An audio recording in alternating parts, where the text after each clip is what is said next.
Hello friends, आज के lecture में हम बात करेंगे वेल ऑफ डेथ और वॉल ऑफ डेथ, जिसे हिंदी में बोलते हैं फ्रेंड्स मौत का कुआं।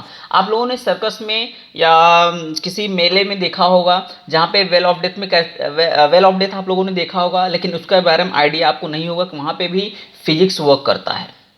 अच्छा, अगर आप फिजिक्स को देखें तो सब जगह लगभग फिजिक्स वर्क करता है। जैसे हम अगर चल पा रहे हैं तो वहाँ पे भी फ्रिक्शन हमारे पैरों के बीच में और फर्श के बीच में पड़ रहा है, इसकी वजह से हम चल पा रहे हैं। और डिफरेंट डिफरेंट एग्जाम्पल्स हैं हमारे डेली लाइफ में जहाँ पे फिजिक्स वर्क करता है। अच्छा, तो ये जो वेल ऑफ डेथ है या वॉल ऑफ डेथ है, इसे आप लोगों ने मेले में या फेयर्स में ऐसा देखा होगा, टीवी सीरियल्स में देखा होगा, जिसमें क्या करते हैं लोग बाइक को राइड कराते कराते दीवालों पे चलाना चालू कर देते हैं। वो दीवार कैसा होता है? सर्कुलर दीवार होता है, और उन दीवालों पर बाइक को चलाना चालू कर देते हैं हॉरिजॉन्टली। यानी कि अगर दीवार हमारा ऐसे ऐसे है तो बाइक को यूं ऐसे चलाने लगते हैं, इस तरीके से चलाने लगते हैं। ये चीज़ें आप लोगों ने सर्कस में या फिर मेले में या फिर मूवीज़ में, इन सब जगहों पे देखा होगा। उसके पीछे क्या रीज़न है, ऐसा क्यों होता है जो बाइक वाले गिर नहीं जाते हैं? आखिर क्या ऐसा रीज़न है? और रीज़न को आज हम देखते हैं। तो सबसे पहले मैं बता देता हूँ आपको कुछ डेफिनेशंस इसका। क्या? This is a vertical cylindrical wall of radius R inside which a vehicle is driven in horizontal। जिसमें क्या क्या आता है फ्रेंड्स? एक व्हीकल जो है हॉरिजॉन्टली लिया जाता है। तो देख लो, इसके लिए मैं डायग्राम बना रहा हूँ। डायग्राम आप ध्यान से देख लेना। डायग्राम में क्या रहेगा, जैसे ये क्या है, एक हमारा इस तरीके का रहेगा, वेल रहेगा।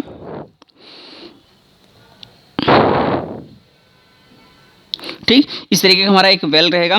इसमें क्या होता है, ये सर्कुलर रहेंगे। ये मतलब ये जो ट्रैक रहेगा वो क्या रहेगा? सर्कुलर रहेगा। और ये जो सर्कुलर रहेंगे, ऐसे ऐसे सर्कुलर जो रहते हैं फ्रेंड्स, इसी पे वो बाइक वाले क्या करते हैं, मूव करते करते ये सर्कुलर ऐसे मूव करना चालू करते हैं। यानी इसी में सर्कुलर ऐसा मूव करते रहते हैं, घूमते रहते हैं। अब यही हमारा क्या है, वेल ऑफ डेथ है। तो इसका अगर हम डेफिनेशन की बात करें, डेफिनेशन में क्या लिखोगे? This is a vertical cylindrical wall, ऐसे लिख लेना आप लोग। This is a vertical cylindrical wall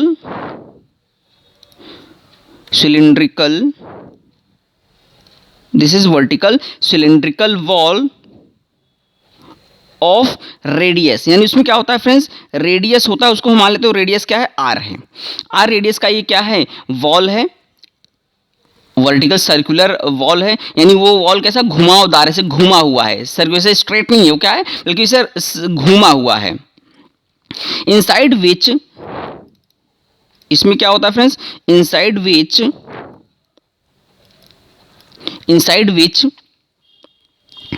a vehicle is driven. यानी जिसके अंदर क्या किया जाता है फ्रेंड्स, एक गाड़ी को घुमाया जाता है। व्हीकल इज ड्राइवन यानी गाड़ी को घुमाया जाता है, चलाया जाता है। इन किस वे में friends, horizontal, in horizontal circle. यानी कि सपोज करो ये हमारा वॉल ऑफ डेथ है, इसमें इस पॉइंट पे हमारा क्या है, बाइक घूमते घूमते पहुंच गया है। अब ये जो बाइक है फ्रेंड्स, इस बाइक में हमारे ढेर सारे फोर्स लग सकते हैं। एक तो हमारा पहले तो नॉर्मल लगेगा, नॉर्मल हमारा, क्योंकि बाइक देखो फ्रेंड्स, जैसे सपोज करो अगर ये बाइक है ना, तो बाइक क्या करता है, ऐसे से घूमते फिर जब वो दीवालों पर आ जाता है तो दीवार पे वो ऐसे सर्कुलर मोशन ऐसे करने लगता है, घूमने लगता है, सर्कुलरली घूमने लगता है। तो अगर सपोज करते हैं इस पॉइंट पे वो बाइक पहुंचा है, तो उसका जो नॉर्मल है, नॉर्मल इस डायरेक्शन रहेगा, दैट इज फॉर नॉर्मल। ये मान लेते हैं क्या, उसका सेंटर है, ये उसका नॉर्मल। अब इस पे स्टैटिक फ्रिक्शन वर्क करेगा इस साइड में, यानी एफ एस जो हमारा होगा, एफ एस हमारा इस साइड में हो जाएगा, एफ एस। और वेट जो होगा वो क्या होगा, वर्टिकली डाउनवर्ड डायरेक्शन में हो जाएगा, यानी वेट हमारा नीचे की तरफ काम करेगा, क्योंकि वेट जो होगा हमेशा अर्थ उसको जमीन की तरफ खींचता है। हम मान लेते हैं पॉइंट जो सी है, उसको सेंटर, उसको हम सी से मान लेते हैं कि C is a centre of cylindrical wall. यानी जो सिलेंड्रिकल वॉल है उसका जो सेंटर है वो कहाँ पे है, हमारे सी पॉइंट पे है। यानी कि यहाँ से लेके यहाँ तक का डिस्टेंस आर है, यहाँ से यहाँ तक का डिस्टेंस आर है। ये चीज़ें हमारे डायग्राम में दिया गया है। डायग्राम में हमने ये सब चीज़ें कर लिया। ये हमारा क्या है, वॉल ऑफ या वेल ऑफ डेथ। आप चाहे वॉल ऑफ डेथ बोलो, चाहे वेल ऑफ डेथ भी बोल सकते हैं। ठीक, ये हमारा वेल ऑफ डेथ है। यानी ये क्या होता है फ्रेंड्स, इसको अगर हम नॉर्मली देखें तो इट इज इसको देखो फिर क्या, this is a vertical cylindrical wall of radius inside which a vehicle is driven in horizontal circle. Okay, अब देखो इसमें हम देखते हैं कौन कौन सा फोर्स वर्क कर रहा है। तो देख लेते हैं, force acting on vehicle which moves in the well is, यानी जो व्हीकल वेल के अंदर मूव कर रहा है, यानी इस वेल के अंदर जो व्हीकल मूव कर रहा है उसके अंदर कौन कौन से फोर्स एक्ट कर रहा है। तो उसको लिख लेते हैं, फोर्स एक्टिंग ऑन व्हीकल, यानी कौन कौन से फोर्स व्हीकल पे वर्क कर रहे हैं। विच इज मूविंग, मैं आगे शो कर देता हूं, which is moving inside the wall, या which is moves in the well, which is moving in the well। Okay, तो कौन कौन सा फ्रेंड्स, कौन कौन सा फोर्स हो जाएगा हमारे उसमें, देख लो कुछ फोर्स हो जाएगा, पहला दूसरा तीसरा, 3 फोर्स उसमें वर्क करेंगे। हमारा एक नॉर्मल काम करेगा, एक स्टैटिक फ्रिक्शन जो करेगा हमारा, ये जो फ्रिक्शन है यानी जिसकी वजह से पॉसिबल हो रहा है मूव करना, और वेट mg, यानी यही 3 टाइप के फोर्स हमारे वर्क करते हुए दिख रहे हैं। तो इसमें सबसे पहला जो आएगा फ्रेंड्स वो क्या होगा हमारा, नॉर्मल n, देख लो इसमें हमारा क्या, नॉर्मल एन वर्क कर रहा है। अब ये वर्क किस डायरेक्शन में कर रहा है, horizontal and towards the centre. देखो हॉरिजॉन्टल है और सेंटर के तरफ है, तो इसको क्या लिखेंगे, normal N horizontally acting, horizontally acting, horizontally and towards the centre, towards the centre. किसके तरफ लग रहा है फ्रेंड्स, सेंटर की तरफ वर्क कर रहा है। देख लो सेंटर की तरफ, ये सेंटर रहा, सेंटर की तरफ वो फोर्स वर्क कर रहा है हमारा नॉर्मल। दूसरा जो हमारा फोर्स है फ्रेंड्स, दूसरा फोर्स कौन सा है हमारा, वेट हम बात कर लेते हैं। हमारा वेट कहाँ पे है, वर्टिकली डाउनवर्ड है, ये हॉरिजॉन्टल हुआ तो ये वर्टिकल होगा, यानी कि वेट mg। ये वेट किसका है फ्रेंड्स, ये वेट है हमारा जो व्हीकल जो इस पे इन दीवालों पे जो मूव कर रहा है, इसे सर्कुलरली जो मूव कर रहा है उस दीवार का है ना। वेट mg वर्टिकली, ये कहाँ पे है, वर्टिकली डाउनवर्ड डायरेक्शन में है, acting vertically downward. After that third point अगर हम देखें फ्रेंड्स, थर्ड पॉइंट, तो हमारा थर्ड पॉइंट क्या हो जाएगा, जो हमारा है फोर्स ऑफ स्टैटिक फ्रिक्शन। देखो force of static friction Fs acting vertically upward direction, ये कहाँ है, ऊपर की तरफ लगा, और ये फोर्स ऑफ स्टैटिक फ्रिक्शन किसके किसके बीच में है, वॉल जो है यानी ये जो दीवार है और जो टायर है ना। तो इसको लिख लो, force of static friction, force of static friction, force of static friction that is Fs। क्या फोर्स ऑफ स्टैटिक फ्रिक्शन है Fs, एक्टिंग कहाँ पे एक्ट कर रहा है, वर्टिकल पे ही वक्त एक्ट कर रहा है लेकिन अपवर्ड डायरेक्शन में, तो लिखेंगे एक्टिंग वर्टिकली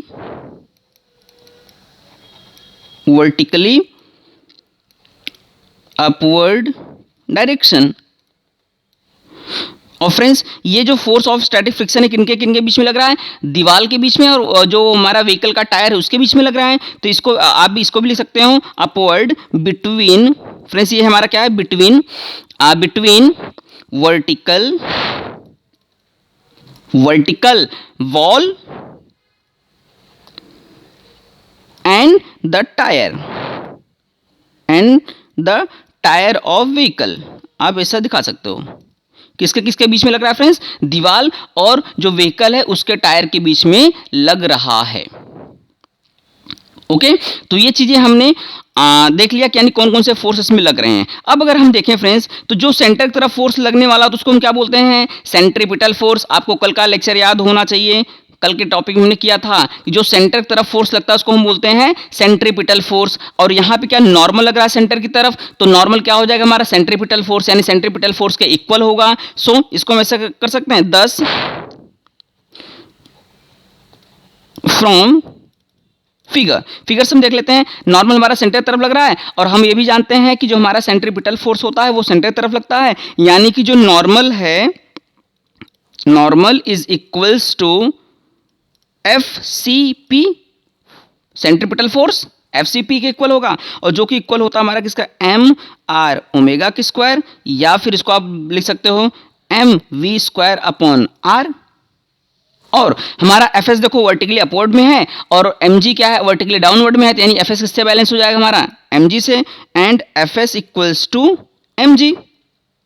ओके, तो ये दोनों चीजें हो गए हमारा। अब हम जानते हैं कि जो स्टैटिक फ्रेंड्स ऐसा force of static friction Fs जो होता है इज ऑलवेज लेस देन और equal to mu S N, ये हम जानते हैं ना, Fs equals to mu S N होता है।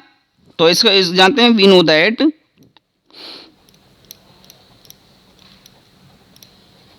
दैट हम क्या जानते हैं friends, force of static friction, force of static friction, force of static friction Fs is, Fs जो है फ्रेंड्स इज ऑलवेज, हमेशा या तो ये क्या रहेगा, म्यू एस एन के इक्वल रहेगा या उससे कम रहेगा, ऑलवेज लेस देन, ऐसे दिखा देना, लेस देन और equal to mu S N. किसके रहेगा फ्रेंड्स, म्यू एस एन के क्या रहेगा, वो या तो हमेशा इक्वल रहेगा या उससे कम रहेगा, ये तो हम जानते हैं फ्रेंड्स ना। तो म्यू एस एन, दस हमेशा दिखा सकते हैं कि Fs इज लेस देन और equals to mu S N. Mu S क्या होता है, कल ही मैंने बताया था, कोएफिशिएंट ऑफ स्टैटिक फ्रिक्शन। अच्छा, अब ये जो है हमारा फ्रेंड, इसको हम और आगे देख लेते हैं, आगे सॉल्व करके देख लेते हैं आगे की तरफ से में क्या दे सकता है।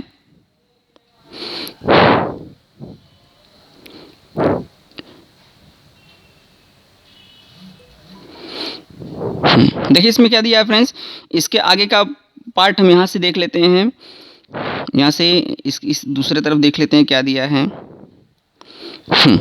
देखिए Fs इक्वल्स टू क्या आया हमारा friends, Fs equals to mu S N, less than और equals to mu S N, ये हमारा मिल गया हमें ना। अब म्यू एस एन जो है, म्यू एस एन को हम इस तरीके से कर सकते हैं, Fs हमारा किसके इक्वल है, Mg के, तो क्या हो जाएगा हमारा friends, Mg is less than और equals to mu S N का फॉर्मूला, एन कितना हमारा फ्रेंड्स, एन हमारा अगर हम देखेंगे तो हमारा क्या है, एन हम MV स्क्वायर अपॉन आर भी लिख सकते हैं, यहाँ से देखो friends MV square upon R हम कर सकते हैं, तो इसको हम एन के प्लेस पे देखो, क्योंकि N equals to MV square upon R हम लिख सकते हैं, तो यहाँ पे देखो एन के प्लेस पे, यानी ये जो वैल्यू आया है हमारा, यहाँ पे एन के प्लेस पे, ये जो वैल्यू हमारा यहाँ पे एन के प्लेस पे हम क्या कर सकते हैं, यानी ये जो एन हमने लिखा है यहाँ पे, इसके प्लेस पे हम MV स्क्वायर अपॉन आर लिख सकते हैं, into MV square upon R लिख सकते हैं। अब देखो फ्रेंड्स दोनों तरफ मास है, तो मास को हम क्या करते हैं, कैंसिल आउट कर देते हैं, मास को कैंसिल आउट कर दिया तो हमें मिला कितना, G जो है हमारा इज लेस देन और equals to mu S into V square upon R, ये होगा।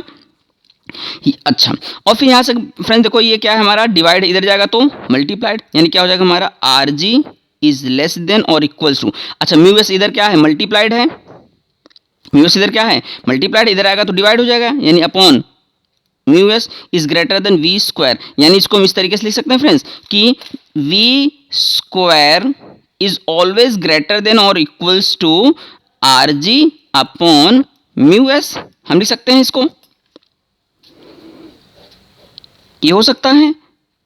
या तो जो स्पीड रहना चाहिए, यानी कि ये बता क्या रहा है फ्रेंड्स कि जो इस वॉल ऑफ डेथ में जो व्हीकल मूव कर रहा है वो या तो हमारा इतने वेलोसिटी से छोटा होना चाहिए या फिर इसके इक्वल होना चाहिए वेलोसिटी का स्क्वायर, यानी कि इसको इस तरह से हम देख सकते हैं, अगर वी मिनिमम फाइंड करना चाहे तो वी मिनिमम कितना हो जाएगा फ्रेंड, वी यानी कम से कम कितना वेलोसिटी होना चाहिए ताकि हमारा व्हीकल यहाँ पे जो दीवार है इन दीवारों पर आराम से मूव कर सके। तो वी मिनिमम कितना हो जाएगा फ्रेंड, जैसे वी स्क्वायर है उधर चला जाए तो स्क्वायर रूट हो जाएगा, इक्वल्स टू मिनिमम कितना होना चाहिए, इक्वल होना चाहिए, ग्रेटर तो इक्वल इससे ज़्यादा चाहे जितना हो सकता है, लेकिन कम से कम तो इतना तो होना ही चाहिए ना, मिनिमम तो यही होगा ना, RG अपॉन म्यू एस, तो हमारा क्या equals to RG upon mu S, और जो यहाँ पे स्क्वायर था इस तरफ चला है तो क्या होगा हमारा फ्रेंड्स, इधर स्क्वायर रूट हो गया। यानी कि हमें जो फॉर्मूला मिल गया वो फॉर्मूला क्या मिला, V minimum equals to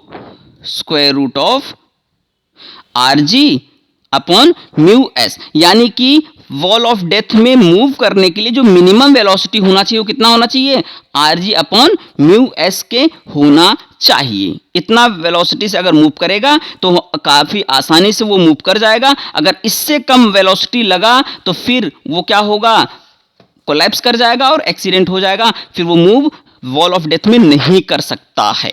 okay, now see, ये तो हमारा दूसरा एप्लीकेशन था फ्रेंड्स। अभी हम नेक्स्ट थर्ड एप्लीकेशन की बात करते हैं। थर्ड एप्लीकेशन जो हमारा दिया गया है, third application vehicle on bank road, जो कि which is most important topic of the chapter. Friends मैं बोल रहा हूं vehicle on a banked road is most important topic of the chapter, so you must have to carry about this thing. Okay, so see what the topic is, vehicle on a banked road। अच्छा, bank road का मतलब क्या है आप friends ये मत समझना, bank road मतलब कि रोड के किनारे जो बैंक होता है इस रोड पे, नहीं, वो नहीं होता है। बैंक रोड का मतलब ये होता है फ्रेंड्स कि जो घुमावदार रोड होता है, यानी जो घुमा हुआ रोड, जो घूमता, जहां से रोड घूमता है। जैसे आप लोगों ने देखा होगा जहां पे भी रोड टर्निंग पॉइंट होता है, यानी उस पे क्या करते हैं, एक तरफ जिस तरफ टर्न होता है उस तरफ के सरफेस को कम कर देते हैं, उसके आउटर एज को क्या करते हैं, रोड के आउटर एज को बढ़ा देते हैं। यानी कि increasing of outer edge of a road at turning point is known as banking of road. उसे क्या बोला जाता है फ्रेंड्स, बैंकिंग ऑफ रोड। तो सबसे पहला टॉपिक इसमें बैंक रोड में आप ये जान लो कि बैंकिंग ऑफ रोड क्या होता है, जिसे बैंक रोड किसे कहते हैं। ओके, अगर सपोज कर कोई टॉपिक आ गया bank road, what is bank road, तो ये आप ये मत समझना बैंक रोड का मतलब ये होगा बैंक के किनारे जो रोड के किनारे जो बैंक होता है उसको बोल रहा है, नहीं। बैंक रोड, और इसी को हम बोलते हैं बैंकिंग ऑफ रोड। इसे क्या बोलते हैं फ्रेंड्स, बैंकिंग ऑफ रोड भी बोलते हैं। सो सी, ये क्या है, ये टॉपिक कौन सा है हमारा, इसका डेफिनेशन एक बार देख लेते हैं कि the process of raising outer edge, यानी कि रोड के आउटर एज को जो उठा देते हैं और इनर एज को गिरा देते हैं, इसी प्रोसेस को हम क्या बोलते हैं, बैंक्ड रोड या बैंकिंग ऑफ रोड। तो इसका डेफिनेशन लिख लो, the process of raising outer edge, यानी कि बाहरी किनारा जो है, the process of raising outer edge of a road, किसका, ऑफ अ रोड के आउटर एज को इंक्रीज कर देने का process over its inner edge, through certain angle is known as heading. इसे क्या बोला जाएगा फ्रेंड्स, हेडिंग बोलेंगे। हमारा हेडिंग क्या है फ्रेंड्स, ये वर्ड देखो मैंने नया वर्ड, ये मतलब सर ये हेडिंग क्या बता रहे हैं, हेडिंग का मतलब ये जो हमने दिया है बैंक रोड या फिर बैंकिंग ऑफ रोड, उसे क्या बोलेंगे हम, बैंकिंग ऑफ रोड बोलेंगे। ओके, सो सी, अगर हम इसके डायग्राम की बात करें तो डायग्राम किस तरीके से रहेगा, कैसे रहेगा, वो सब चीज़ें हम देख लेते हैं। जैसे कि मैंने क्या बोला, इसमें डेफिनेशन में क्या है कि रोड के आउटर एज को उसके इनर एज के कंपेयर में उठा देने के प्रोसेस को ही हम क्या बोलते हैं, बैंकिंग ऑफ रोड बोलते हैं। ओके, तो ये चीज़ें हमने किया है। तो देख लेते हैं हम इसमें क्या क्या चीज़, इसका डायग्राम एक बार देख लेते हैं। इसका डायग्राम क्या रहेगा फ्रेंड्स, उसको देख लेते हैं। सो सी, ध्यान से फ्रेंड्स देखिए, carefully see what is the diagram for that banking of road. Suppose करो ये हमारा क्या है, रोड का हॉरिजॉन्टल सरफेस है, ये क्या है, रोड का हॉरिजॉन्टल सरफेस है। अब यहां से हम क्या करते हैं, किसी एंगल पे हमने क्या किया है, रोड को उठा दिया है। ये हमारा किसी एंगल पे उठा हुआ एंगल, यानी ये रहा, ये रोड का आउटर एज है, ध्यान देना फ्रेंड्स, ये हमारा रोड का है आउटर एज, इसको इसे बोलेंगे आउटर एज, आउटर एज। और ये वाला हमारा क्या है फ्रेंड्स, इनर एज। हमने मान लिया थीटा एंगल पे इसको उठा दिया गया है। अब इस पे क्या है, कोई एक रोड एक कार है जो इस तरीके से है,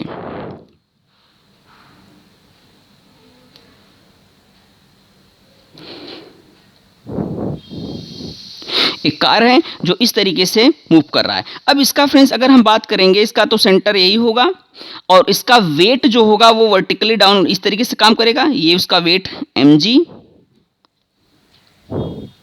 और इसका जो नॉर्मल होगा, नॉर्मल तो इस डायरेक्शन में चला जाएगा, यानी कि ये नॉर्मल जो होगा थीटा एंगल पे मूव कर जाएगा। और इसके दो कंपोनेंट दिया, ये क्या है हमारा कैपिटल एन है, और ये जो होगा दो कंपोनेंट को डिवाइड कर देगा, एक तो हमारा हो जाएगा एन कॉस थीटा और एक एन साइन थीटा। ये किस एंगल पे डिराइव होगा फ्रेंड्स, यही जो एंगल यहाँ से जो बना हुआ है, यानी ये भी एंगल हमारा क्या है थीटा एंगल पे, ये क्या है टर्न हो गया है, तो ये हमारा एन कॉस थीटा, और एक तो हमारा इस डायरेक्शन में चला जाएगा, ये क्या हो जाएगा हमारा एन साइन थीटा। ठीक, यानी कि हमारा जो डायग्राम बन गया वो क्या, थीटा एंगल पे रोड उठाने के बाद हमारा जो नॉर्मल है, नॉर्मल बिल्कुल जैसे हमने लास्ट वाले में पढ़ा था, उसमें क्या था, एक हॉरिजॉन्टल सरफेस पे था, कार बिल्कुल ऐसे था, लेकिन अभी क्या हो, जैसे कार थोड़ा सा ऐसे उठा दिया गया, उसका आउटर एज ऐसे अब ऐसे घूम रहा है, तो उस सिचुएशन में फ्रेंड्स उसका जो नॉर्मल होगा, थोड़ा जितने एंगल पे रोड उठा होगा उतने एंगल उसका नॉर्मल झुक जाएगा, और ये नॉर्मल दो कंपोनेंट को डिवाइड कर देगा हमारा, एक हो जाएगा हमारा एन कॉस थीटा और एक हो जाएगा हमारा एन साइन थीटा ना। तो ये diagram vehicle on banked road, इसको यहां पे आप लिख सकते हो व्हीकल ऑन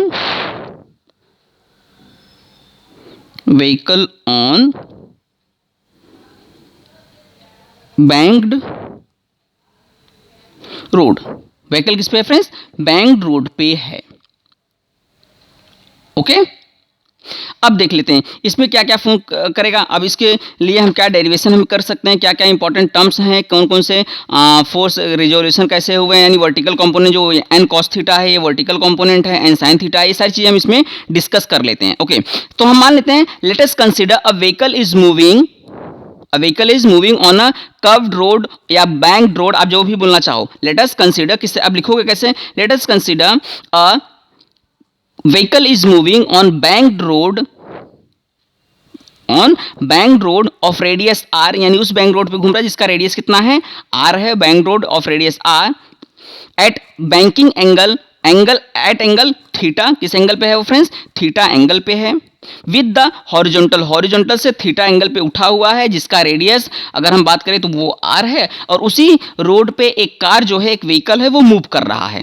ओके, तो इसके लिए लिख लो आप,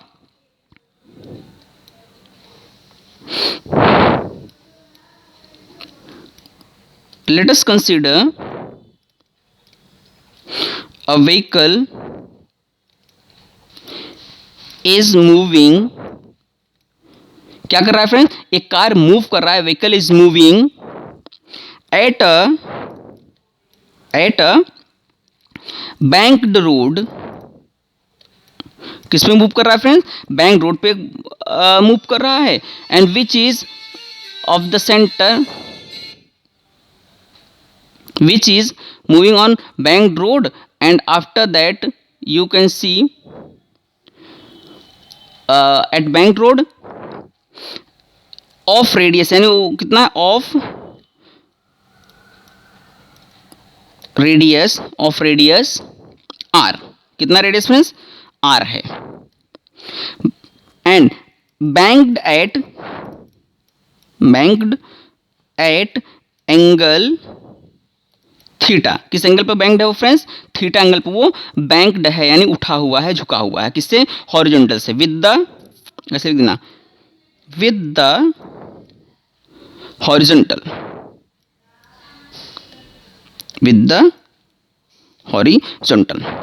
ठीक फ्रेंड्स, समझ में आया होगा आपको। अब इसके आगे देखते हैं आगे क्या कर सकते हैं इसमें हम।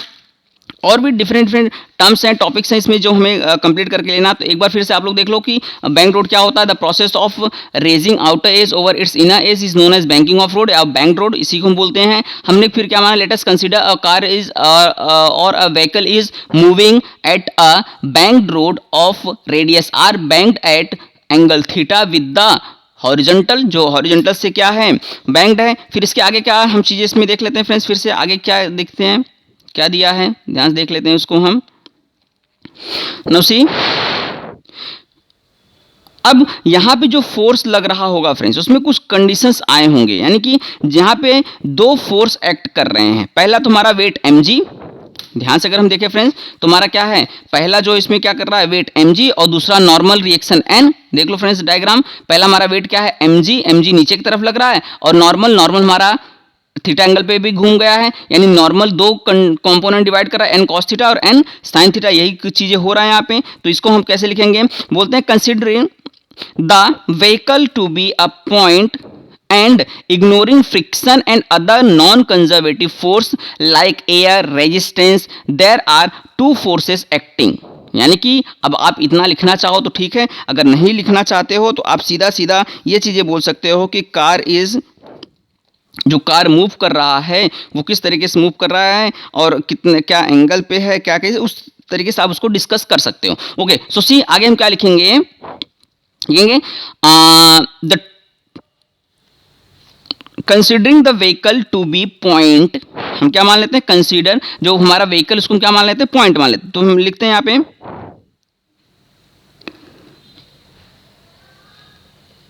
कंसिडरिंग, हम क्या मान रहे हैं, कंसिडरिंग द व्हीकल, व्हीकल को हम एक पॉइंट मान रहे हैं friends, considering the vehicle to be a point, to be a point, हम उसको क्या मान रहे हैं फ्रेंड्स, पॉइंट मान रहे हैं, एक हम उसको पॉइंट मान रहे हैं।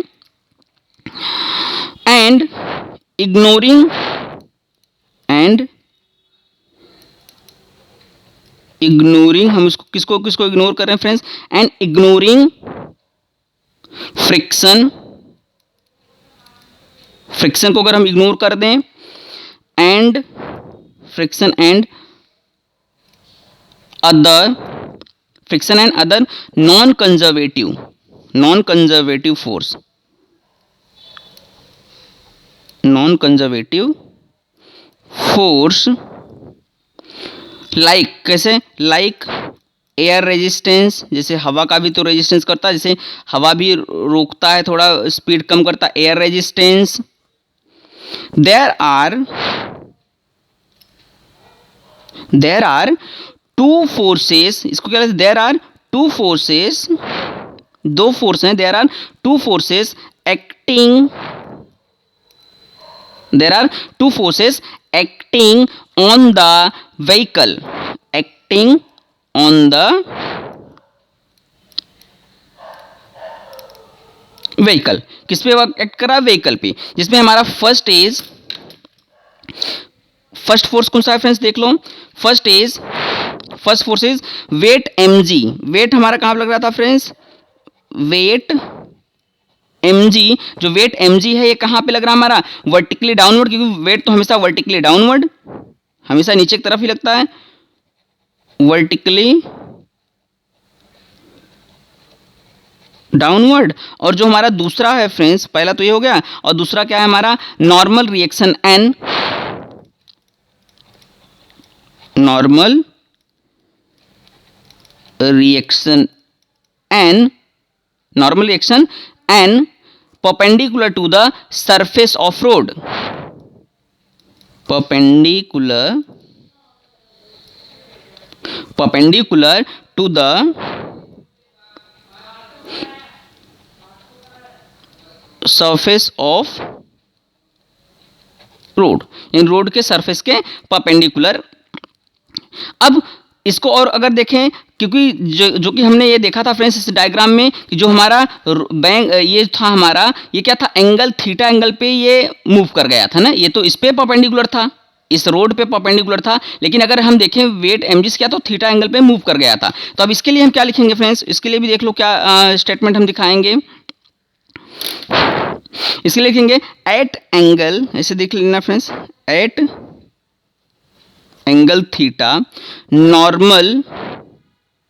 नॉर्मल रिएक्शन यानी N, normal reaction N resolves into two component,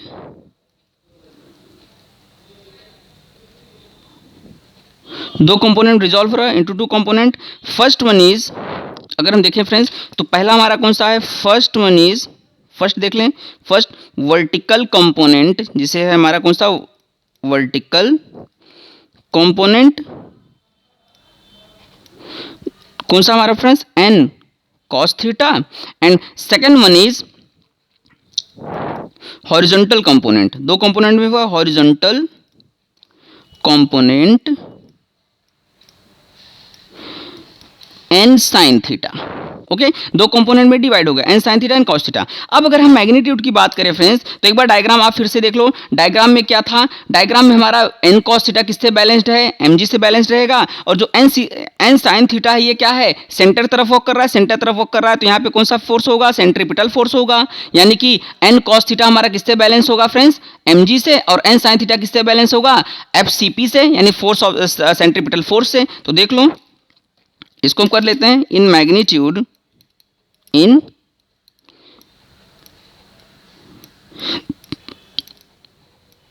magnitude में क्या हो जाएगा हमारा, N cos theta equals to M G, ये हो जाएगा। और एन साइन थीटा जो होगा फ्रेंड्स हमारा वो क्या हो जाएगा, एफ सी पी, यानी कि सेंट्रीपिटल फोर्स। ऐसा क्यों कर रहे हैं, क्योंकि वो सेंटर तरफ लग रहा है, और सेंटर तरफ लगने वाले फोर्स को हम क्या बोलते हैं, सेंट्रीपिटल फोर्स बोलते हैं। That is M R omega square, या फिर इसको हम लिखते हैं M V square upon R. इसे करते हैं। अब हम क्या करते हैं, दोनों को डिवाइड कर लें। ये मान लेते हैं इक्वेशन नंबर 1 और ये हमारा इक्वेशन नंबर 2। ऐसे करते हैं,